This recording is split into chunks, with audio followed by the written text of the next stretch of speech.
Russell Crowe i Al Pacino, film Probuđena savjest, fascinantna priča o čovjeku koji je zauvijek promijenio duhansku industriju. Profesor Jeffrey Wigand, najpoznatiji je zviždač na svijetu. Javno je progovorio o tome kakav se sve otrov stavlja u cigarete. Zahvaljujući njemu, svijest o štetnosti pušenja zaživjela je u zakonima gotovo svih država, pa i Hrvatske. Profesor Wigand drži predavanja diljem svijeta, boravi ovih dana i u Zagrebu, gdje je primio i odlikovanje predsjednika Republike. Ali Hrvatska je, kaže, jedina zemlja u kojoj ga ministar zdravstva odbio primiti. Za Dnevnik s njim je razgovarala Maja Sever. Pušili ili ne, vjerojatno se lecnete kada na kutiji cigareta pročitate "pušenje ubija". Čovjek zaslužan za te zastrašujuće riječi ovih dana šeće Zagrebom i sa zanimanjem sluša naše priče o korupciji, zataškavanju, prijevarama. Sviđa mu se naša otvorenost, gostoljubivost, no ne baš na svim razinama. I would say this is the first time in my experience that with multiple invitations to meet with the Minister of Health, he refused to give me an audience. And I mean, that's disappointing to me because I've never had that happen to me in all the countries I've been in.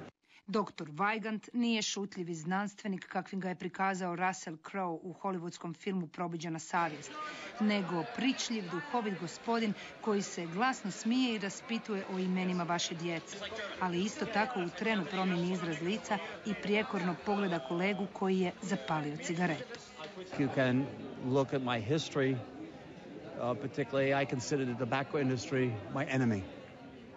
And I have done everything that I can do morally and ethically to change that industry, and I will continue doing that until I can't do it anymore. 95. ovom dvostrukom doktoru znanosti, nakon 4 godine provedene u vrhu duhanske tvrtke Brown & Williamson, probudila se savjest, te je pred sudom i u TV emisiji 60 minuta progovorio o tome da se u cigarete dodaju aditivi kako bi se pojačala ovisnost, te miris vanilije i karamele kako bi bile primamljivije djeci. Prijetili su mu smrću, pokušali ga ocrniti u javnosti, no nikad nije požalio. Njegovo je svjedočenje rezultiralo duhanskim sporazumom. Točnije, tvrtke su pacijentima morale isplatiti 365 milijardi dolara odštete.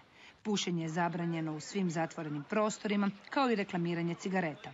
If you have knowledge that causes harm to the public health, to the economy, through wrongdoing, I think there's a duty on you, a moral duty, to share that and try to first, if you can, work it out within your environment. And when you can't, I think you need to take it public.